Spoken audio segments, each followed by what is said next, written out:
ವಾಹಿದ್ ಅಂದ್ರೆ ದೇವನು ಹೇಳ್ಕೊಳ್ತಾನೆ, ಕುಲ್ ಇನ್ನಮ ಅನ ಬಶರು ಮಿಸ್ಲುಕುಂ ಯೂಹಾ, ಖಂಡಿತವಾಗಿ ನಾನು ಕೂಡ ಬಶರ್. ಬಶರ್ ಅಂದ್ರೆ ಏನಂತ ನೀವು ಡಿಕ್ಷನರಿನಲ್ಲಿ ನೋಡಿದ್ರೆ ನಿಮ್ಗೆ ಗೊತ್ತಾಗತ್ತೆ. ಬಶರ್ ಅಂದ್ರೆ ಮನುಷ್ಯ ಅಂತ. ಪ್ರವಾದಿ ಒಬ್ರು ಮನುಷ್ಯರು, ಆದ್ರೆ ಅವರಿಗೆ ವಹಿ ಬರ್ತಿತ್ತು, ಅದರಲ್ಲಿ ವ್ಯತ್ಯಾಸ ಇದೆ. ನಮಗೆ ವಹಿ ಬರೋದಿಲ್ಲ, ನಮಗೆ ದಿವ್ಯವಾಣಿ ಬರೋದಿಲ್ಲ. ಪ್ರವಾದಿ ಮೊಹಮ್ಮದ್ ಸಲ್ಲಲ್ಲಾಹು ಅಲೈಹಿ ವಸಲ್ಲಂಗೆ ವಹಿ ಬಂತು, ದಿವ್ಯವಾಣಿ ಬಂತು, ಕುರಾನ್ ಬಂತು. ನಮ್ಮಲ್ಲಿ ಯಾರಿಗೂ ವಹಿ ಬರೋದಿಲ್ಲ, ಅದರಲ್ಲಿ ಅವರು ವ್ಯತ್ಯಾಸ ಆಗ್ತಾರೆ. ಆದರೆ ಅವರು ಕೂಡ ಬಶರ್ ಅಂತ ಕುರಾನ್ ಹೇಳ್ಕೊಳ್ಳುತ್ತೆ. ಸೂರ ಕೆಹಫ್ ನಲ್ಲಿ ಲಾಸ್ಟ್ ಆಯತ್ನಲ್ಲಿ 110ನೇ ಆಯತ್ತನ್ನು ನೀವು ಕುರಾನ್ ನಲ್ಲಿ ಓದಿ, ನಿಮಗೆ ಗೊತ್ತಾಗತ್ತೆ. ಪ್ರವಾದಿ ಮೊಹಮ್ಮದ್ ಸಲ್ಲಲ್ಲಾಹು ಅಲೈಹಿ ವಸಲ್ಲಂ ಅವರನ್ನು ನೋಡಕ್ಕೆ ಕೆಲವರು ಬರ್ತಾರೆ. ಇದು ಬಂದು ರಿಯಾದು ಸಾಲಿಹಿನ್ ನಲ್ಲಿ ಇದೆ, ಹದೀಸ್ ನಂಬರ್ 143. ರಿಯಾದು ಸಾಲಿಹಿನ್ ನಲ್ಲಿ ಈ ಸ್ಟೋರಿ ಬರುತ್ತೆ. 3 ಬರ್ತಾರೆ ಪ್ರವಾದಿ ಮೊಹಮ್ಮದ್ ಸಲ್ಲಲ್ಲಾಹು ಅಲೈಹಿ ವಸಲ್ಲಂ ಅನ್ನು ನೋಡೋದಕ್ಕೋಸ್ಕರ. ಪ್ರವಾದಿ ಮೊಹಮ್ಮದ್ ಸಲ್ಲಲ್ಲಾಹು ಅಲೈಹಿ ವಸಲ್ಲಂಗೆ ಮದುವೆ ಆಗಿದೆ, ಅವರಿಗೆ ಮಕ್ಕಳು ಉಂಟು, ಅವರು ಊಟ ಮಾಡ್ತಾರೆ. ಎಲ್ಲವನ್ನು ನೋಡ್ಬಿಟ್ಟು ಈ 3 ಹೇಳ್ತಾರೆ, ಹೇಗಿದ್ರು ಪ್ರವಾದಿ ಬಂದು ಸ್ವರ್ಗಕ್ಕೆ ಹೋಗ್ತಾರೆ, ನಾವು ಬಂದು ಇದಕ್ಕಿಂತ ಅಧಿಕ ಕಾರ್ಯಗಳನ್ನು ಮಾಡಬೇಕು, ಇದಕ್ಕಿಂತ ಅಧಿಕ ಕರ್ಮಗಳನ್ನು ಮಾಡಬೇಕಂತೂ ಅವ್ರು ಹೇಳ್ಕೊಂಡು 3ರಲ್ಲಿ ಒಬ್ರು ಹೇಳ್ತಾನೆ, ನಾನು ಇನ್ನ ಮೇಲೆ ಮದುವೆನೇ ಮಾಡ್ಕೊಳ್ಳಲ್ಲ ಅಂತ. ನಾನು ಇನ್ನ ಮೇಲೆ ಮದುವೆನೇ ಮಾಡ್ಕೊಳ್ಳಲ್ಲ ಅಂತ ಒಬ್ಬ ಹೇಳ್ಕೊಳ್ತಾನೆ. ಇನ್ನೊಬ್ಬ ಹೇಳ್ಕೊಳ್ತಾನೆ, ನಾನು ಬಂದು ಇನ್ನ ಮೇಲೆ ಎವ್ರಿ ಡೇ ನಾನು ಒಂದು ಉಪವಾಸ ಮಾಡ್ತೀನಿ ಅಂತ. ಅಂದ್ರೆ ಒಂದಿನ ಬಿಡದೆ ಯಾವತ್ತಿಗೂ ನಾನು ಉಪವಾಸ ಮಾಡ್ತೀನಿ ಅಂತ ಒಬ್ಬ ಹೇಳ್ತಾನೆ. ಇನ್ನೊಬ್ಬ ಹೇಳ್ಕೊಳ್ತಾನೆ, ನಾನು ರಾತ್ರಿ ಹೊತ್ತು ನಿದ್ದೆನೇ ಮಾಡೋದಿಲ್ಲ, ದೇವನನ್ನು ಆರಾಧನೆ ಮಾಡ್ತಾನೆ, ನಮಾಜ್ ಮಾಡ್ತಾನೆ ನಾನು ಇರ್ತೀನಿ ಅಂತ. ಇದು ಪ್ರವಾದಿ ಮೊಹಮ್ಮದ್ ಸಲ್ಲಲ್ಲಾಹು ಅಲೈಹಿ ವಸಲ್ಲಂ ಗೊತ್ತಾಗ್ಮೇಲೆ ಅವ್ರು ಏನ್ ಮಾಡ್ತಾರೆ ಅಂದ್ರೆ ಆ 3 ಹತ್ರ ಹೋಗ್ತಾರೆ. ಹೋಗ್ಬಿಟ್ಟು ಪ್ರವಾದಿ ಮೊಹಮ್ಮದ್ ಸಲ್ಲಲ್ಲಾಹು ಅಲೈಹಿ ವಸಲ್ಲಂ ಕೇಳ್ಕೊಳ್ತಾರೆ, ಹೀಗೆ ಹೇಳಿದ್ರೆ ನೀವು ನಮ್ಮವರಲ್ಲ, you are not from me, ನಮಗೆ ಸೇರಿದವರಲ್ಲ ನೀವು. ಆಮೇಲೆ ಪ್ರವಾದಿ ಹೇಳ್ತಾರೆ, ನಾನು ಮದುವೆ ಮಾಡ್ಕೊಳ್ತೇನೆ, ನನಗೆ ಹೆಂಡತಿ ಉಂಟು, ನಾನು ರಾತ್ರಿ ಹೊತ್ತು ಸ್ವಲ್ಪ ಹೊತ್ತು ನಿದ್ದೆ ಮಾಡ್ತೀನಿ, ಸ್ವಲ್ಪ ಹೊತ್ತು ನಮಾಜ್ ಮಾಡ್ತೀನಿ, ಮತ್ತೆ ನಾನು ಕೆಲವು ದಿನ ಉಪವಾಸ ಮಾಡ್ತೀನಿ, ಕೆಲವು ದಿನ ಉಪವಾಸ ಇರೋದಿಲ್ಲ. ನಿಮ್ಮ ಕಣ್ಣಿಗೆ ಮಾಡಬೇಕಾಗಿದ್ದ ಡ್ಯೂಟಿ ಇದೆ, ನಿಮ್ಮ ಕಣ್ಣಿಗೆ ಬೇಕಾಗಿದ್ದ ರೈಟ್ಸ್ ಇದೆ, ನಿಮ್ಮ ಹೆಂಡತಿಗೆ ಮಾಡಬೇಕಾಗಿದ್ದ ಡ್ಯೂಟಿ ಇದೆ, ಅವ್ರಿಗೂ ರೈಟ್ಸ್ ಇದೆ. ನಿಮ್ಮ ದೇಹಕ್ಕೆ ಮಾಡಬೇಕಾಗಿದ್ದ ಡ್ಯೂಟಿ ಇದೆ, ಆ ದೇಹಕ್ಕೂ ರೈಟ್ಸ್ ಇದೆ. ಆದ್ದರಿಂದ ನೀವು ಎಕ್ಸ್ಟ್ರೀಮ್ಗೆ ಹೋಗಬೇಡಿ ಅಂತ ಪ್ರವಾದಿ ಮೊಹಮ್ಮದ್ ಸಲ್ಲಲ್ಲಾಹು ಅಲೈಹಿ ವಸಲ್ಲಂ ಹೇಳ್ಕೊಂಡಿದ್ದಾರೆ. ಆದ್ದರಿಂದ ಈ ಹದೀಸ್ ಎಲ್ಲ ನೋಡಿದ್ರೆ ಪ್ರವಾದಿ ಮೊಹಮ್ಮದ್ ಸಲ್ಲಲ್ಲಾಹು ಅಲೈಹಿ ವಸಲ್ಲಂ ಮದುವೆ ಮಾಡ್ಕೊಂಡ್ರು, ಅವರಿಗೆ ಹೆಂಡತಿಗಳು ಉಂಟು, ಮಕ್ಕಳು ಉಂಟು, ಅವರು ಊಟ ಮಾಡ್ತಿದ್ರು, ಅವರು ನಿದ್ದೆ ಮಾಡ್ತಿದ್ರು. ಹಾಗಾಗಿ ಅವರು ಬಶರ್ ಆಗಿದ್ದಂದ್ರು ಕುರಾನ್ ಹೇಳ್ಕೊಳುತ್ತೆ. ಅವರು ಮಾರ್ಕೆಟ್ ನಲ್ಲಿ ನಡೀತಿದ್ರು, ಅವರು ಫೈಟ್ ಮಾಡ್ತಿದ್ರು. ಹಾಗಾಗಿ ಅವರು ಮನುಷ್ಯರು, ಆದ್ರೆ ನಮ್ ತರ ಇಲ್ಲ, ನಮ್ಗಿಂತ ಅವರು ಶ್ರೇಷ್ಠವಾದ ಮನುಷ್ಯ, ಪ್ರಪಂಚದಲ್ಲಿ ಬಹಳ ಶ್ರೇಷ್ಠವಾದ ಮನುಷ್ಯ. ಕುರಾನ್ ನಲ್ಲಿ ಹೇಳ್ಕೊಳುತ್ತೆ, ದೇವನು ಹೇಳ್ಕೊಳ್ತಾನೆ. ಸೂರ ಅಂಬಿಯಾ 21ನೇ ಅಧ್ಯಾಯ 107ನೇ ಆಯತ್ನಲ್ಲಿ, ವಮಾ ಅರ್ಸಲ್ನಾಕ ಇಲ್ಲ ರಹ್ಮತಲ್ ಲಿಲ್ ಆಲಮೀನ್, we have sent you not but as a mercy to the entire mankind. ನಾವು ಪ್ರವಾದಿ ಮೊಹಮ್ಮದ್ ಸಲ್ಲಲ್ಲಾಹು ಅಲೈಹಿ ವಸಲ್ಲಂ ಅನ್ನು ಕಳಿಸ್ಕೊಟ್ಟಿದ್ದೀವಿ. ಯಾರಿಗೋಸ್ಕರ? ನಿಮ್ಮ ಮೇಲೆ ಇರುವ ಕರುಣೆಗೋಸ್ಕರ. ಪ್ರವಾದಿ ಮೊಹಮ್ಮದ್ ಸಲ್ಲಲ್ಲಾಹು ಅಲೈಹಿ ವಸಲ್ಲಂ ಒಂದು ರಹ್ಮ, ನಿಮಗೆ ಒಳ್ಳೆಯದನ್ನು ಮಾಡಿಸೋದಕ್ಕೋಸ್ಕರ ಪ್ರವಾದಿ ಮೊಹಮ್ಮದ್ ಸಲ್ಲಲ್ಲಾಹು ಅಲೈಹಿ ವಸಲ್ಲಂ ಅನ್ನು ಅಲ್ಲಾಹನು ಕಳುಹಿಸಿಕೊಟ್ಟಿದ್ದಾನೆ. ಆದ್ದರಿಂದ ಪ್ರವಾದಿ ಮೊಹಮ್ಮದ್ ಸಲ್ಲಲ್ಲಾಹು ಅಲೈಹಿ ವಸಲ್ಲಂ ಒಬ್ಬರು ಮನುಷ್ಯರಾಗಿದ್ರು, ಆದರೆ ಮನುಷ್ಯರಲ್ಲಿ ಬಹಳ ಶ್ರೇಷ್ಠವಾದ ಮನುಷ್ಯ, ಮತ್ತೆ ಪೈಗಂಬರಾಗಿದ್ರು. ನಮ್ಮಲ್ಲಿ ಯಾರಿಗೂ ಆ ವಹಿ ಬರೋದಿಲ್ಲ, ನಮ್ಮಲ್ಲಿ ಯಾರಿಗೂ ದಿವ್ಯವಾಣಿ ಬರೋದಿಲ್ಲ, ನಮ್ಮಲ್ಲಿ ಯಾರಿಗೂ ಕುರಾನ್ ಬಂದು ಬರೋದಿಲ್ಲ ಆಕಾಶದಿಂದ. ಪ್ರವಾದಿ ಮೊಹಮ್ಮದ್ ಸಲ್ಲಲ್ಲಾಹು ಅಲೈಹಿ ವಸಲ್ಲಂಗೆ ಕೊನೆಗೆ ಬಂದಿರೋದು ದಿವ್ಯವಾಣಿ, ಅದುವೇ ಕುರಾನ್. ಅಕಸ್ಮಾತ್ ಏನಾದರೂ ನಾನ್ ಮುಸಲ್ಮಾನ್ ಸಹೋದರರು ಇಲ್ಲದಿದ್ದರೆ ಒಂದು ಪಕ್ಷ ನಮಗೆ ತಿಳಿಸಿ, ನಾವು ಮತ್ತೊಂದು ಹಂತವಾಗಿರುವಂತಹ ಗಣ್ಯ ಅತಿಥಿಗಳ ಅನಿಸಿಕೆಗಳನ್ನು ನಾವು ಪ್ರಸ್ತುತಪಡಿಸಬೇಕಾಗಿದೆ. ನಾನ್ ಮುಸ್ಲಿಂ ಸಹೋದರರಿಗೆ ಆದ್ಯತೆಯನ್ನು ಕೊಡಿ, ಮುಸಲ್ಮಾನ್ ಸಹೋದರರಿಗೆ ಆದ್ಯತೆಯನ್ನ ದಯವಿಟ್ಟು ಕೊಡಬೇಡಿ. ನನ್ನ ಹೆಸರು ಸೋಮಶೇಖರ್ ಅಂತ. ನನ್ನ ಪ್ರಶ್ನೆ, ಸಾಮಾನ್ಯವಾಗಿ ಮನುಷ್ಯರು ಗೊತ್ತಿದ್ದು ಅದು ಸಹಜ, ಆದರೆ ತಪ್ಪುಗಳನ್ನು ಮಾಡಿದಾಗ ಆ ಕ್ಷಣಕ್ಕೆ ಅವರಿಗೆ ಶಿಕ್ಷೆ ಕೊಡೋದಕ್ಕೆ ಆ ದೇವರಲ್ಲಿ ಯಾವುದೇ ಒಂದು ಶಕ್ತಿ ಇಲ್ವಾ?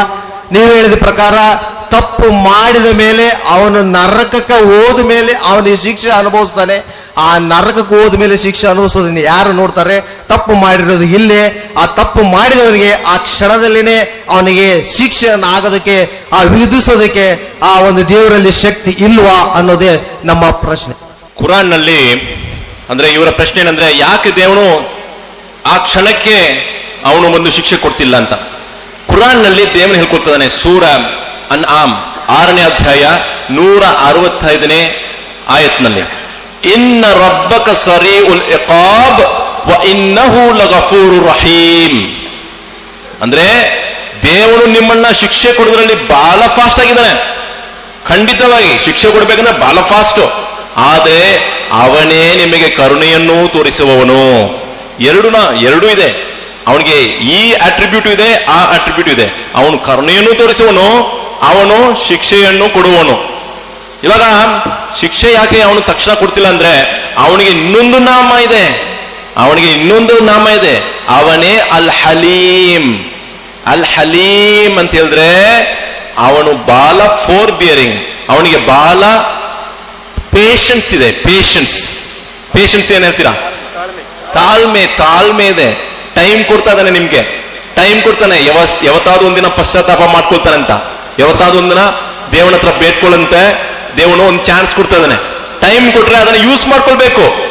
ಆದ್ರೆ ದೇವನು ಕ್ಷಮಿಸುವುದಲ್ಲಿ ಅವನ ತರ ಯಾರು ಕ್ಷಮಿಸುವುದಿಲ್ಲ. ಒಂದು ಪ್ರವಾದಿನ ವಚನವನ್ನು ಹೇಳ್ಕೊಳ್ತೀನಿ. ಒಂದು ಕಾಲದಲ್ಲಿ ಒಬ್ಬ ಮನುಷ್ಯ 99 ಮನುಷ್ಯರನ್ನು ಕೊಂದಾಕ್ತಾನೆ. 99 ಮನುಷ್ಯರನ್ನು ಕೊಂದಾಕ್ಬಿಟ್ಟು ಅವನು ಹೋಗ್ತಾ ಇರ್ತಾನೆ. ದಾರಿನಲ್ಲಿ ಹೋಗ್ತಿರುವಾಗ ಮನಸ್ಸಲ್ಲಿ ಅವನಿಗೆ ಒಂಥರ ಫೀಲಿಂಗ್ ಆಗ್ತದೆ, ಏನಪ್ಪಾ ನಾನು ಇಷ್ಟು ಜನರನ್ನು ಕೊಂದಾಕಿದ್ದೀನಿ, ದೇವನ್ ನನ್ನನ್ನು ಕ್ಷಮಿಸ್ತಾನ ಅಂತ. ಹೋಗ್ತಾ ಇರ್ತಾನೆ. ಮುಂದೆ ನೋಡ್ತಾನೆ, ಒಬ್ಬ ಪಂಡಿತನ ನೋಡ್ಬಿಟ್ಟು ಕೇಳ್ತಾನೆ, ದೇವನ್ ನನ್ನನ್ನು ಕ್ಷಮಿಸ್ತಾನ ಅಂತ. ಆ ಪಂಡಿತನ ಹೇಳ್ತಾನೆ, ಖಂಡಿತ ನಿನ್ನಂತೂ ಕ್ಷಮಿಸೋದೇ ಇಲ್ಲ ಅಂತ. ಅದಕ್ಕೆ ಇವನಿಗೆ ಏನಾಗತ್ತೆ ಅಂತ ಕೋಪ ಬಂದ್ಬಿಡುತ್ತೆ, ಸಿಟ್ಟು ಬಂದ್ಮೇಲೆ ಏನ್ ಮಾಡ್ತಾನೆ ಅಂದ್ರೆ ಅವನನ್ನು ಸಾಯಿಸ್ಬಿಡ್ತಾನೆ. 100 ಸೆಂಚುರಿ ಮಾಡ್ಬಿಡ್ತಾನೆ. 100 ಮೆಂಬರ್ಸ್ ಕೊಂದಾಗ್ಬಿಟ್ಟ. ಇವಾಗ 100 ಮೆಂಬರ್ಸ್ ಸಾಯಿಸ್ಬಿಟ್ಟು ಅವನಿಗೆ ತಿರ್ಗಾ ಮನಸ್ಸಲ್ಲಿ ಒಂಥರ ಕಷ್ಟ ಆಗುತ್ತೆ. ಏನಪ್ಪಾ ನಾನು 100 ಮೆಂಬರ್ಸ್ ಸಾಯಿಸ್ಬಿಟ್ಟು ದೇವ್ ನನ್ನ ಕ್ಷಮಿಸ್ತಾನ ಅಂತ. ಹೋಗ್ತಾನೆ. ಮುಂದೆ ಹೋಗ್ತಾ ಇರ್ತಾನೆ. ಮುಂದೆ ಹೋಗ್ಮೇಲೆ ಒಬ್ಬನ ನೋಡ್ತಾನೆ. ನೋಡಿದ್ರೆ ಅವನು ಕೂಡ ಒಂದು ದೊಡ್ಡ ಪಂಡಿತ. ಅವನ ಹತ್ರ ಕೇಳ್ತಾನೆ, ದೇವ್ ನನ್ನ ಕ್ಷಮಿಸ್ತಾನ ಅಂತ. ಅದಕ್ಕೆ ಆತನು ಹೇಳ್ತಾನೆ, ಖಂಡಿತ ನಿನ್ನನ್ನು ಕ್ಷಮಿಸ್ತಾನೆ. ನೀನು ಇನ್ನ ಮೇಲೆ ಈ ತಪ್ಪನ್ನು ಮಾಡಬೇಡ, ಇದೆಲ್ಲ ಬಿಟ್ಬಿಡು.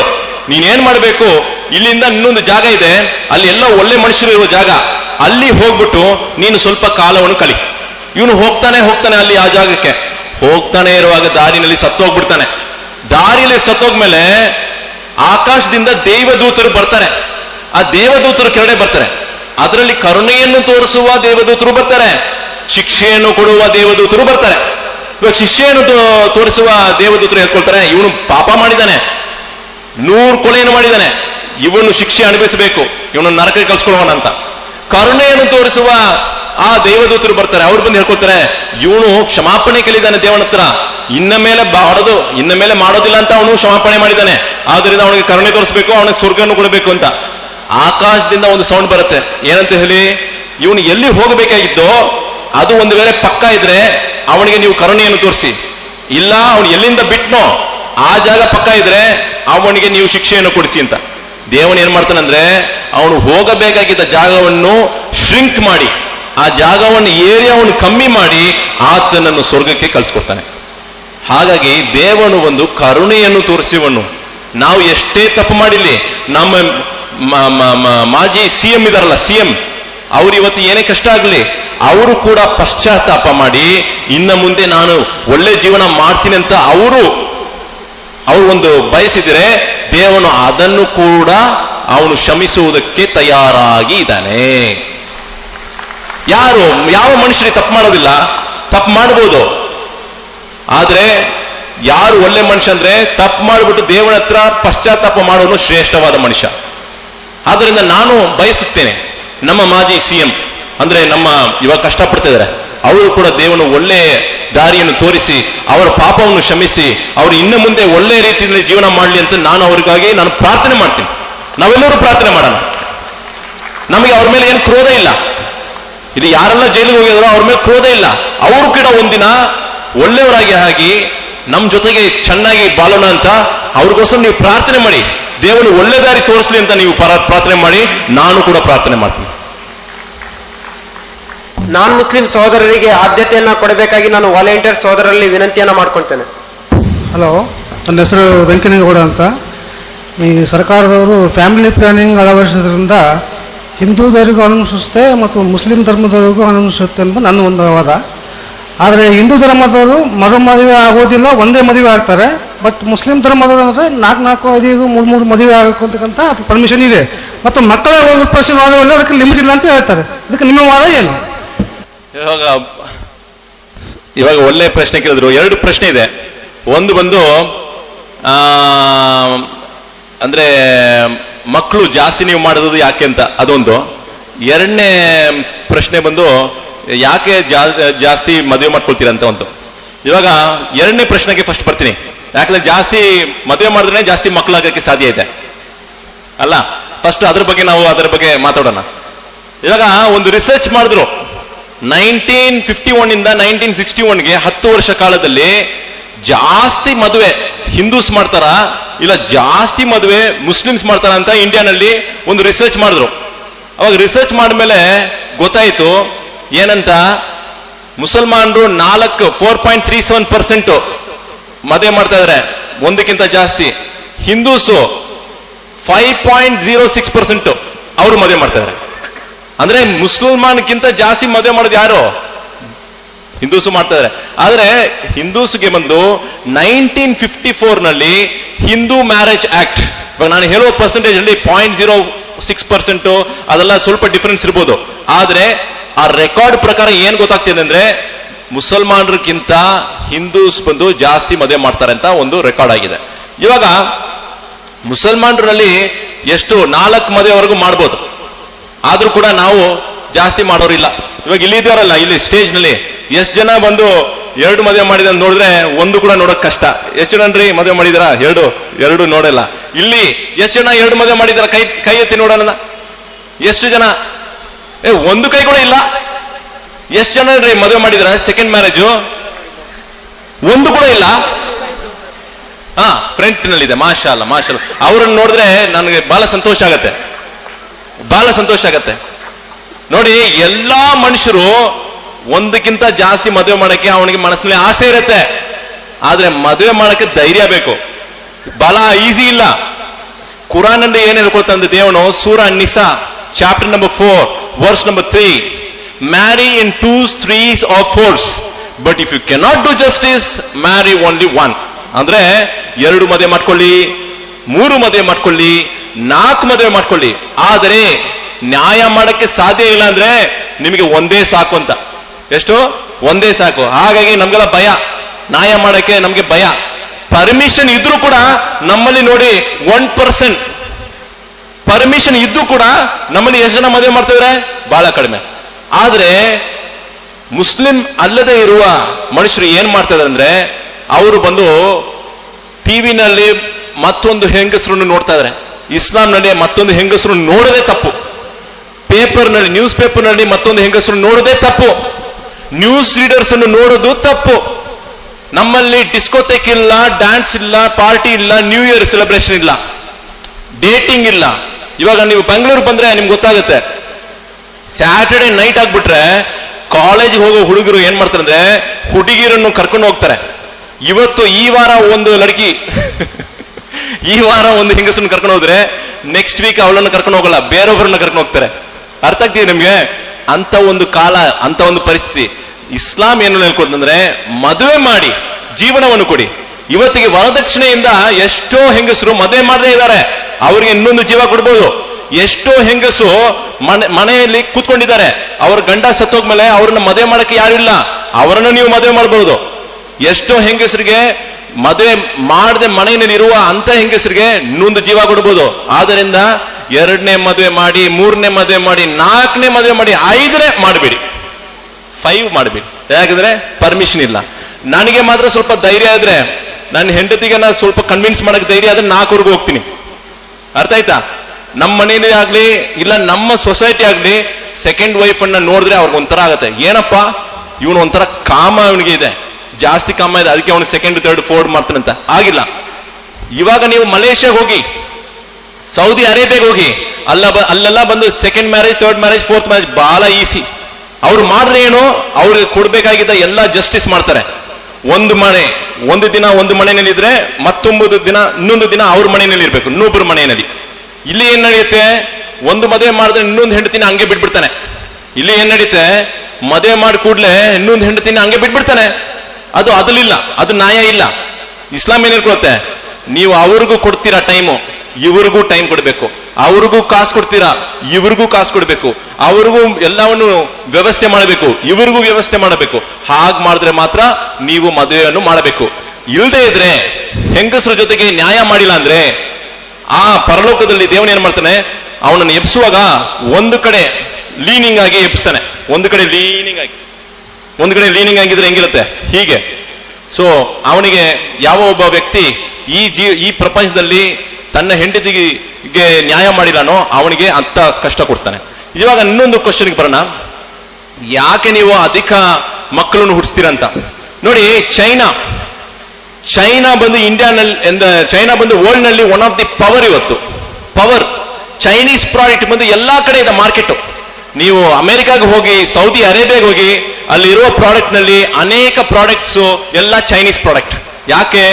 ಅಲ್ಲಿ ಮ್ಯಾನುಫ್ಯಾಕ್ಚರಿಂಗ್ ಮಾಡ್ತಾರೆ. ಚೈನಾನಲ್ಲಿ ಇರುವ ಪಾಪ್ಯುಲೇಷನ್ ಇಂಡಿಯಾಕ್ಕಿಂತ ಅಧಿಕವಾಗಿ ಇರುವ ಪಾಪ್ಯುಲೇಷನ್, ಆದ್ರೆ ಅವ್ರು ಏನ್ ಮಾಡಿದ್ದಾರೆ, ಹ್ಯೂಮನ್ ರಿಸೋರ್ಸ್ ಅನ್ನು ಸರಿಯಾಗಿ ಯೂಸ್ ಮಾಡ್ತಾ ಇದ್ದಾರೆ. ಎಲ್ಲ ದುಡಿತಾ ಇದ್ದಾರೆ, ಕಷ್ಟಪಡ್ತಾ ಇದ್ದಾರೆ, ಆದ್ರಿಂದ ಅವರ ಎಕಾನಮಿ ಡೆವಲಪ್ ಆಗ್ತಿದೆ. ಇಂಡಿಯಾನಲ್ಲಿ ಏನಾಗ್ತಿದೆ, ಅಲ್ಲಿ ಒಬ್ಬ ಕೂತ್ಕೊಂಡಿರ್ತಾನೆ, ಏನು ಕೆಲಸ ಮಾಡಿದ್ರೆ ಸುಮ್ಮನೆ ಕೂತ್ಕೊಂಡಿರ್ತಾನೆ, ಸುಮ್ಮನೆ ಅವನು ಟೈಮ್ ವೇಸ್ಟ್ ಮಾಡ್ತಿರ್ತಾನೆ. ಆದ್ರೆ ನಮ್ಮ ರಿಸೋರ್ಸ್ ಅನ್ನು ಸರಿಯಾಗಿ ಯೂಸ್ ಮಾಡಿದ್ರೆ ನಮ್ಮ ಇಂಡಿಯಾ ಇದಕ್ಕಿಂತ ಪವರ್ಫುಲ್ ಆಗುತ್ತೆ. ಇವಾಗ ನೋಡಿ, ನಾನು ಬ್ಯಾಂಗ್ಳೂರಿಂದ ಬೆಳ್ಳಾರಿವರೆಗೆ ಬರುವವರೆಗೂ ಎಷ್ಟೋ ಕಾಡುಗಳನ್ನು ನೋಡಿದೆ. ಅಲ್ಲಿ ಯಾರು ಇಲ್ಲ, ಅಲ್ಲಿ ಮನೆ ಮಾಡ್ಕೊಂಡಿಲ್ಲ. ಇಷ್ಟು ಜಾಗ ಇದೆ, ಬರೀ 60-70 ಕಿಲೋಮೀಟರ್ ರೇಂಜ್ ನಲ್ಲಿ ಬ್ಯಾಂಗ್ಳೂರಿನಲ್ಲಿ ಇದ್ರೆ, ಅಲ್ಲಿ ಬೆಂಗಳೂರಿಂದ ಬೆಳ್ಳಾರಿವರೆಗೂ ಅರೌಂಡ್ 300 ಕಿಲೋಮೀಟರ್ಸ್ ಇದೆ. ಮಧ್ಯದಲ್ಲಿ ಎಲ್ಲ ಕಾಡು. ಅಲ್ಲೆಲ್ಲ ಜೀವ ಮಾಡಿದ್ರೆ, ಅಲ್ಲೆಲ್ಲ ವ್ಯವಸ್ಥೆ ಮಾಡಿದ್ರೆ, ಅಲ್ಲೆಲ್ಲ ಪ್ಲಾನಿಂಗ್ ಮಾಡಿದ್ರೆ, ಡೆವಲಪ್ಮೆಂಟ್ ಮಾಡಿದ್ರೆ, ನಮ್ಮ ರಾಜಕೀಯ ನಡೆಸೋರು ಅವರೆಲ್ಲ ಬಂದು ಅಲ್ಲಿ ಡೆವಲಪ್ ಮಾಡಿದ್ರೆ, ಅಲ್ಲಿ ಒಂದು ಶಾಪಿಂಗ್ ಮಾಲ್ ತಗೊಂಡ್ ಬಂದು, ಅಲ್ಲಿ ಒಂದು ಕರೆಂಟ್ ಎಲೆಕ್ಟ್ರಿಸಿಟಿ ಡೆವಲಪ್ಮೆಂಟ್ ಮಾಡಿ ಈ ಭೂಮಿಯನ್ನು ಯೂಸ್ ಮಾಡಿದ್ರೆ ಇನ್ನ ಇದಕ್ಕಿಂತ 10 times ಜಾಸ್ತಿ ನಾವು ಪಾಪ್ಯುಲೇಷನ್ ಇರ್ಬೋದು ಈ ಭೂಮಿನಲ್ಲಿ, ಅದಕ್ಕಿಂತ ಜಾಸ್ತಿನೇ ಇರ್ಬೋದು. ಆದ್ರೆ ನಮ್ಮ ಪ್ಲಾನಿಂಗ್ ಇಲ್ಲ. ಇವತ್ತಿಗೆ ಇಂಡಿಯಾನಲ್ಲಿ ಪಾಪ್ಯುಲೇಷನ್ ಇರೋದ್ರಿಂದ ನಮ್ಮ ವರ್ಲ್ಡ್ ನಲ್ಲಿ ನಮ್ಮ ಮಿಲಿಟರಿ ಬಂದು one of the strongest army. ಇಂಡಿಯಾನಲ್ಲಿ ₹1 ಟ್ಯಾಕ್ಸ್ ಕಲೆಕ್ಟ್ ಮಾಡಿದ್ರೆ ಅದರಲ್ಲಿ 50 ಪೈಸಾ ಆರ್ಮಿ ಡಿಫೆನ್ಸ್ಗೆ ಖರ್ಚು ಮಾಡುತ್ತಿದ್ವಿ. ನೀವು ₹1 ಕೊಡ್ತಿದ್ದೀರಾ ಗವರ್ಮೆಂಟ್ಗೆ, ₹1 ಕೊಟ್ರೆ 50 ಪೈಸಾ ಬಂದು ಏನ್ ಮಾಡ್ತಾ ಇದಾರೆ, 50 ಪೈಸಾ ಡಿಫೆನ್ಸ್ಗೆ ಯೂಸ್ ಮಾಡ್ತಾ ಇದಾರೆ, ಆರ್ಮಿಗೆ. ಆರ್ಮಿ ಏನಕ್ಕೆ ಸ್ಟ್ರಾಂಗ್ ಆಗಿದೆ, ಆರ್ಮಿನಲ್ಲಿ ನಂಬರ್ ಆಫ್ ಮೆನ್ ಸ್ಟ್ರಾಂಗ್ ಇದೀವಿ. 50,000, 1 ಲಕ್ಷ, 2 ಲಕ್ಷ ಹಾಗೆ ಆರ್ಮಿ ಮೆನ್ ಬೇಕಂದ್ರೆ ಪಾಪ್ಯುಲೇಷನ್ ಜಾಸ್ತಿ ಮಾಡಬೇಕಾಗಿದೆ. ಒಳ್ಳೆ ಸೈಂಟಿಸ್ಟ್, ಒಳ್ಳೆ ಡಾಕ್ಟರ್ಸ್ ಅವರೆಲ್ಲ ಬಂದು ಫಸ್ಟ್ ಚೈಲ್ಡ್ ಇಲ್ಲ, ಸೆಕೆಂಡ್ ಚೈಲ್ಡ್ ಇಲ್ಲ, ಅವ್ರು ಬಂದು 5th ಚೈಲ್ಡ್ ಆಗಿದ್ದಾರೆ. ಒಳ್ಳೆ ಡಾಕ್ಟರ್ಸ್, ಒಳ್ಳೆ ರೆವಲ್ಯೂಷನಿಸ್ಟ್.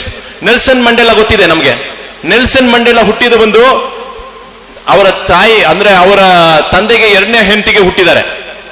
ಅದೇ ತರ ಅನೇಕ ಒಳ್ಳೆ ಪಂಡಿತರು ಅವರೆಲ್ಲ ಬಂದು ಸೆಕೆಂಡ್ ಚೈಲ್ಡ್ ಇಲ್ಲ, 3rd ಚೈಲ್ಡ್ ಇಲ್ಲ, 4th ಚೈಲ್ಡ್, 5th ಚೈಲ್ಡ್.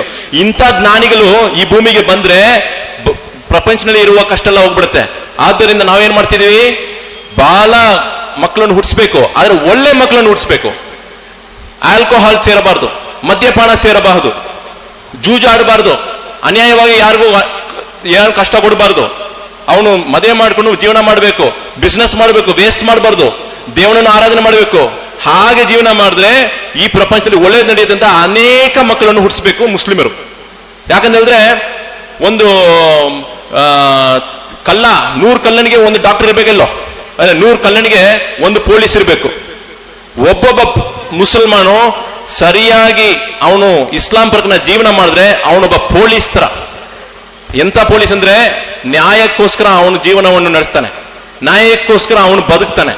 ಅಂತಹ ಒಳ್ಳೆ ಮಕ್ಕಳನ್ನು ನಾವು ಈ ಪ್ರಪಂಚದಲ್ಲಿ ತಗೊಂಡು ಬಂದ್ರೆ ದೇವನಿಗೆ ಬಹಳ ಇಷ್ಟ ಆಗುತ್ತೆ.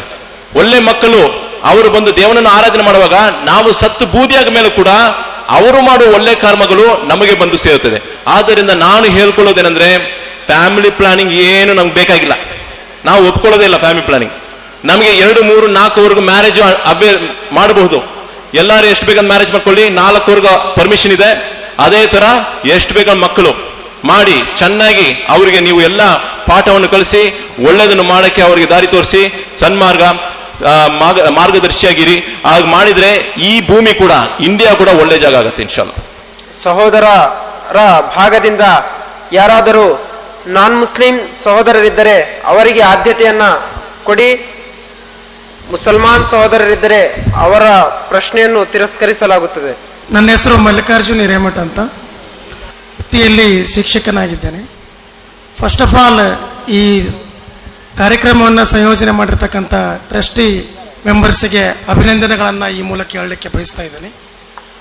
ಅದೇ ರೀತಿಯಾಗಿ ಇಸ್ಲಾಂ ಧರ್ಮದ ಸಂದೇಶಗಳನ್ನು ಸಾಕಷ್ಟು ನಮ್ಮೊಂದಿಗೆ ಹಂಚಿಕೊಂಡಿರ್ತಕ್ಕಂಥ ಉಮರ್ ಶರೀಫ್ ಸರ್ ಅವರಿಗೂ ಕೂಡ ಎಲ್ಲರ ಪರವಾಗಿ ಅಭಿನಂದನೆಗಳನ್ನು ಸಲ್ಲಿಸ್ತೇನೆ.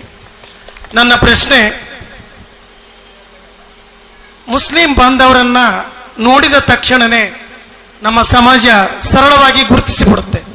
ಅಂದರೆ ಅವರ ಹಾಕುವ ಡ್ರೆಸ್ ಕೋಡ್ ಮತ್ತು ಅವರ ಧರಿಸುವ ಟೋಪಿಗೆ ಇರ್ಬೋದು, ಅಥವಾ ಅವರು ಬಿಡ್ತಕ್ಕಂಥ ದಾಡಿ ಇರ್ಬೋದು, ಇವೆಲ್ಲ ಆ ಜನಾಂಗದ ವ್ಯಕ್ತಿಗಳು ಮಾಡ್ತಾರೆ. ಅಂದರೆ ಅಲ್ಲಿ ಇಸ್ಲಾಂ ಧರ್ಮದಲ್ಲಿ ಅದಕ್ಕೇನಾದರೂ ಸಾಂಕೇತಿಕವಾಗಿ ಸಂದೇಶ ಇದೆಯೇ ಎನ್ನುವ ನನ್ನ ಪ್ರಶ್ನೆ. ಇವಾಗ ಸಹೋದರ ಕೇಳ್ಕೊಂಡ್ರು, ಮುಸ್ಲಿಮರನ್ನು ನೋಡಿದ ತಕ್ಷಣ ಗುರುತಿಡಿಬೋದು. ಅವ್ರ ಗಡ್ಡ ಬಿಡೋದು, ಅವರ ಡ್ರೆಸ್ ಮಾಡ್ಕೊಳ್ಳೋದು, ಅವ್ರ ಟೋಪಿ ಹಾಕೊಳ್ಳೋದು, ಇದೆಲ್ಲ ನೋಡಿದ ತಕ್ಷಣ ನಮ್ಗೆ ಗೊತ್ತಾಗತ್ತೆ ಇವರು ಒಂಥರ ಡಿಫ್ರೆಂಟ್ ಆಗಿದೆ, ಇವರೇ ಮುಸ್ಲಿಂ ಅಂತ. ಇವಾಗ ನಾವು ಏನಕ್ಕೆ ಹೀಗಿದ್ದೀವಿ ಅಂದರೆ, ನಾವು ಪ್ರವಾದಿ ಮೊಹಮ್ಮದ್ ಸಲ್ಲಲ್ಲಾಹು ಅಲೈಹಿ ವಸಲ್ಲಂ ಹೇಗೆ ಮುಖವನ್ನು ಇಟ್ಕೊಂಡ್ರೋ ಹಾಗೆ ಮುಖವನ್ನು ಇಡಕ್ಕೆ ಬಯಸ್ತಿದ್ವಿ. ಪ್ರವಾದಿ ಮೊಹಮ್ಮದ್ ಸಲ್ಲಲ್ಲಾಹು ಅಲೈಹಿ ವಸಲ್ಲಂ ಹೇಗೆ ಬಟ್ಟೆ ಹಾಕೊಂಡ್ರೋ ಹಾಗೆ ನಾವು ಕೂಡ ಬಟ್ಟೆ ಹಾಕೋಕೆ ನಾವು ಬಯಸ್ತಿದ್ವಿ.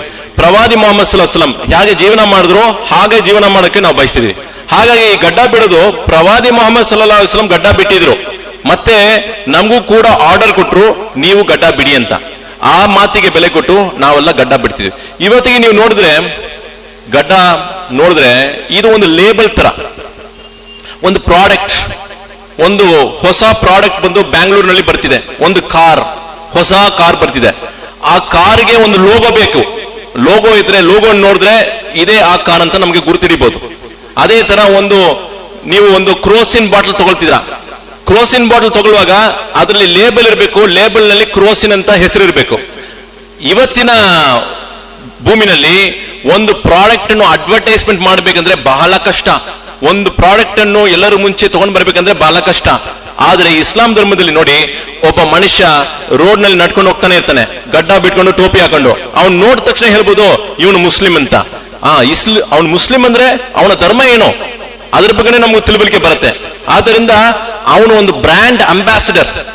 ಒಂದು ಪ್ರಾಡಕ್ಟ್ಗೆ ಹೇಗೆ ಒಂದು ಬ್ರ್ಯಾಂಡ್ ಅಂಬಾಸಿಡರ್ ಇರ್ತಾರೋ ಅದೇ ತರ ಒಬ್ಬೊಬ್ಬ ಮುಸ್ಲಿಂ ಅವನು ಇಸ್ಲಾಂ ಪ್ರಕಾರ ಜೀವನ ಮಾಡುವಾಗ ಅವನೊಂದು ಬ್ರ್ಯಾಂಡ್ ಅಂಬಾಸಿಡರ್ ಆಗ್ತಾನೆ. ಮತ್ತೆ ನಾವು ಪ್ರವಾದಿಯನ್ನೇ ನಾವು ಫಾಲೋ ಮಾಡಬೇಕು, ಬೇರೆ ಒಬ್ಬರನ್ನು ನಾವು ಫಾಲೋ ಮಾಡಕ್ಕೆ ನಮಗೆ ಅನುಮತಿ ಇಲ್ಲ. ಪ್ರವಾದಿ ಮೊಹಮ್ಮದ್ ಸಲ್ಲಲ್ಲಾಹು ಅಲೈಹಿ ವಸಲ್ಲಂ ಹೇಳ್ಕೊಂಡಿದ್ದಾರೆ, ಮನ್ ತಶಬ್ಬಹ ಬಿಕೌಮಿನ್ ಫಹುವ ಮಿನ್ಹುಂ. ಯಾವ ಒಬ್ಬ ಮನುಷ್ಯ ಬೇರೆ ಒಬ್ಬ ಮನುಷ್ಯರನ್ನು ಅವನು ಫಾಲೋ ಮಾಡಿದ್ರೆ, ಅವ್ರ ತರ ಅವನು ಇಮಿಟೇಟ್ ಮಾಡಿದ್ರೆ ಅವನು ಅವರಲ್ಲಿ ಆಗ್ಬಿಡ್ತಾನೆ, ಅವ್ರ ಜೊತೆಗೆ ಆಗ್ಬಿಡ್ತಾನೆ ಅಂತ. ಆದ್ದರಿಂದ ನಾವು ಪ್ರವಾದಿ ಮೊಹಮ್ಮದ್ ಸಲ್ಲಲ್ಲಾಹು ಅಲೈಹಿ ವಸಲ್ಲಂ ಅವ್ರು ಹೇಗೆ ಜೀವನ ಮಾಡಿದ್ರು, ಹೇಗೆ ಬಟ್ಟೆ ಹಾಕೊಂಡ್ರು, ಹೇಗೆ ಗಡ್ಡ ಬಿಟ್ಟಿದ್ರು, ಹಾಗೆ ನಾವು ಮಾಡಕ್ಕೆ ನಾವು ಪ್ರಯತ್ನ ಮಾಡುತ್ತೇವೆ. ಇದು ಮಾಡಿದ್ರೆ ನಮ್ಗೆ ಏನು ಗೊತ್ತಾಗುತ್ತೆ, ದೇವನ ಅನುಗ್ರಹ ನಮಗೆ ಸಿಗುತ್ತದೆ. ಯಾಕಂದ್ರೆ ಕುರಾನ್ ನಲ್ಲಿ ದೇವನು ಹೇಳ್ಕೊಳ್ತಾನೆ, ಕುಲ್ ಇನ್ ಕುಂತುಂ ತುಹಿಬ್ಬೂನಲ್ಲಾಹ ಫತ್ತಬಿಊನಿ ಯುಹ್ಬಿಬುಕುಮುಲ್ಲಾಹ್. ನೀವು ದೇವನನ್ನು ಖಂಡಿತವಾಗಿ ನೀವು ಪ್ರೀತಿಸುತ್ತೀರಿ ಅಂದ್ರೆ, ನೀವು ದೇವರ ಮೇಲೆ ನಿಮ್ಗೆ ಒಂದು ಪ್ರೇಮ ವಿಶ್ವಾಸ ಇದ್ರೆ, ನೀವು ಪ್ರವಾದಿ ಮೊಹಮ್ಮದ್ ಸಲ್ಲಲ್ಲಾಹು ಅಲೈಹಿ ವಸಲ್ಲಂ ಅನ್ನು ನೀವು ಫಾಲೋ ಮಾಡಿ, ಆಗ ದೇವನು ನಿಮ್ಮನ್ನು ಪ್ರೀತಿಸುತ್ತಾನೆ. ನೀವು ದೇವನನ್ನು ಪ್ರೀತಿಸುತ್ತೇ, ಅದು ಸತ್ಯ ಅಂದ್ರೆ ನೀವು ಪ್ರವಾದಿ ಮೊಹಮ್ಮದ್ ಸಲ್ಲಲ್ಲಾಹು ಅಲೈಹಿ ವಸಲ್ಲಂ ಅನ್ನು ಫಾಲೋ ಮಾಡಿ. ಹಾಗೆ ಮಾಡಿದ್ದರೆ ದೇವನು ನಿಮ್ಮನ್ನು ಪ್ರೀತಿಸುತ್ತಾನೆ. ಸೊ ಆದ್ದರಿಂದ ನಾವು ಪ್ರವಾದಿ ಹೇಗೆ ಜೀವನ ಮಾಡಿದ್ರು, ಹೇಗೆ ಊಟ ಮಾಡಿದ್ರು, ಹೇಗೆ ನಡೆದ್ರು, ಇವೆಲ್ಲ ಪ್ರವಾದಿಯನ್ನು ಫಾಲೋ ಮಾಡಿದ್ರೆ ದೇವನು ನಮ್ಮನ್ನು ಪ್ರೀತಿಸುತ್ತಾನೆ. ಆದ್ದರಿಂದ ನೀವು ಕೂಡ ಪ್ರವಾದಿಯ ಜೀವನ ಚರಿತ್ರೆಯನ್ನು ಓದಿ, ಜೀವನವನ್ನು ಓದಿದರೆ ಯಾವ ಮನುಷ್ಯನ ಹೃದಯದಲ್ಲಿ ಒಂದು ಕರುಣೆ ಇದೆಯೋ ಅವನಿಗೆ ಈ ಪ್ರವಾದಿನ ಜೀವನ ಒಂದು ಹಿಡಿಸುತ್ತೆ ಇನ್ಶಾ ಅಲ್ಲಾಹ್ ತಾಲಾ. Thank you sir. ಎಲ್ರಿಗೂ ನಮಸ್ಕಾರ. ನನ್ನ ಹೆಸರು ಪ್ರಹ್ಲಾದ್ ಕೆಂಗಲ್, ವೃತ್ತಿಯಲ್ಲಿ ಛಾಯಾಗ್ರಾಹಕ. ಎಲ್ಲ ಧರ್ಮದಲ್ಲೂ ಹಿಂಸೆನ ಯಾರೂ ಪ್ರತಿಪಾದಿಸಿಲ್ಲ. ಅಹಿಂಸಾ ಪರಮೋ ಧರ್ಮ ಅಂತ ಹೇಳ್ತಾರೆ. ಮೊಹಮ್ಮದ್ ಪೈಗಂಬರ್ ಅವರು ಒಮ್ಮೆ ನದಿಯಲ್ಲಿ ತಾವು ನೀರು ಕುಡಿಯುವಂತಹ ಸಂದರ್ಭದಲ್ಲಿ ಒಂದು ಚೇಳವನಿಗೆ ಕುಟುಕುತ್ತೆ. ಕುಟುಕಿದ ಕೂಡಲೇ ಸಹ ನೀರು ಕುಡಿದು ಅದನ್ನು ಹೊರಗಡೆ ಹಾಕಿ ಮತ್ತೆ ಅದೇ ನದಿಯಲ್ಲಿ ಬಿಟ್ಟು ಚೇಳು ಅದ್ರ ಧರ್ಮ ಕಡಿಯುತ್ತೆ, ನಾವು ಅದನ್ನು ರಕ್ಷಿಸಬೇಕು ಅನ್ನುವಂತಹ ಶ್ರೇಷ್ಠ ಪರಮಧರ್ಮ ಇಸ್ಲಾಂ ಧರ್ಮದಲ್ಲಿದೆ. ಅಂತಹ ಒಂದು ಶ್ರೇಷ್ಠ ಮನೋಧರ್ಮ ಇಸ್ಲಾಂ ಧರ್ಮದಲ್ಲಿದೆ. ಆದರೆ ಇತ್ತೀಚಿನ ದಿನಗಳಲ್ಲಿ ಕೇವಲ ಇಡೀ ಜಗತ್ತನ್ನೇ ಇಸ್ಲಾಂ ರಾಷ್ಟ್ರವನ್ನಾಗಿಸಬೇಕು, ಇಸ್ಲಾಂ ಧರ್ಮವನ್ನು ಪ್ರಸಾರ ಮಾಡಬೇಕು ಅಂತ ಒಂದು ಏಕೈಕ ಉದ್ದೇಶ ಇಟ್ಕೊಂಡು ಪ್ರಪಂಚಾದ್ಯಂತ ಎಲ್ಲ ದೇಶಗಳ ವಿರುದ್ಧ ಕೆಲವೊಂದು ಭಯೋತ್ಪಾದನೆ ಮಾಡಿ ಅಮಾಯಕ ಜನರನ್ನ ಪ್ರಾಣ ತಗೊಳ್ತಾರೆ. ಮತ್ತು ಅದಕ್ಕೊಂದು ಟೈಟ್ಲ್ ಬೇರೆ, ಜಿಹಾದ್, ಧರ್ಮ ಯುದ್ಧ. ಈ ಯುದ್ಧವನ್ನು ಮಾಡಿದ್ರೆ ಅಲ್ಲ ಕ್ಷಮಿಸ್ತಾನೆ, ನಮಗೆ ಅಲ್ಲ ನಮ್ಮನ್ನು ಸ್ವರ್ಗಕ್ಕೆ ಕರ್ಕೊಂಡು ಹೋಗ್ತಾನೆ ಅಂತ ಕೆಲವೊಂದು ಇಸ್ಲಾಮಿಕ್ ಸಂಘಟನೆಗಳೇ ಸಹ ನೇರವಾಗಿ ಆ ಒಂದು ಕೃತ್ಯದ ಒಂದು ಹೊಣೆಯನ್ನು ತಾವೇ ಅವನ್ನ ಒಪ್ಕೊಳ್ತವೆ. ಈ ಒಂದು ವಿಷಯದಲ್ಲಿ ನಿಮ್ಮ ಇಸ್ಲಾಂ ಧರ್ಮದಲ್ಲಿ ಇದರ ಅಭಿಪ್ರಾಯವನ್ನು ನಾವು ಸ್ವಲ್ಪ ತಿಳಿಸ್ಬೇಕಾಗಿ ಕೇಳ್ಕೊಳ್ತೀನಿ. ಇವಾಗ ನೀವು ಕೇಳ್ಕೊಂಡಿದ್ದೇನೆಂದ್ರೆ ಜಿಹಾದ್ ಬಗ್ಗೆ ಒಂದು ಪ್ರಶ್ನೆ ಕೇಳಿದ್ದೀರಾ. ಯಾಕೆ ನೀವು ಅಹಿಂಸಾ ಬಗ್ಗೆ ಮಾತಾಡ್ತೀರಾ, ಆದ್ರೂ ಕೂಡ ಮನುಷ್ಯರನ್ನು ಕೊಂದಾಕಕ್ಕೆ ಒಂದು ಡಿಪಾರ್ಟ್ಮೆಂಟ್ ಇದೆ, ಅದು ಜಿಹಾದ್ ಅಂತ ನೀವು ಒಂದು ಪ್ರಶ್ನೆ ಮಾಡಿದ. ಜಿಹಾದ್ ಬೇರೆ, ಟೆರರಿಸಂ ಬೇರೆ.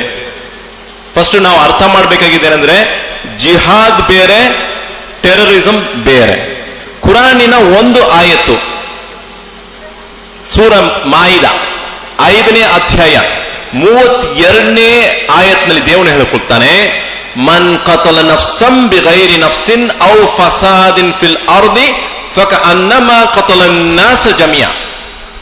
ಯಾವ ಒಬ್ಬ ವ್ಯಕ್ತಿ ಅನ್ಯಾಯವಾಗಿ ಒಂದು ವ್ಯಕ್ತಿಯನ್ನು ಕೊಂದಾಕಿದ್ರೆ ಪ್ರಪಂಚದಲ್ಲಿ ಇರುವವರು ಎಲ್ಲರನ್ನೂ ಕೊಲ್ಲೋದಕ್ಕೆ ಸಮ ಅಂತೂ ಕುರಾನ್ ಹೇಳ್ಕೊಳುತ್ತೆ.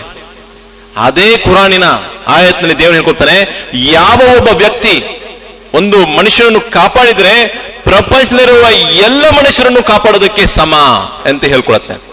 ಇಸ್ಲಾಂ ಧರ್ಮ ಒಂದು ಜಿಹಾದ್ ಬಗ್ಗೆ ಮಾತಾಡುತ್ತೆ.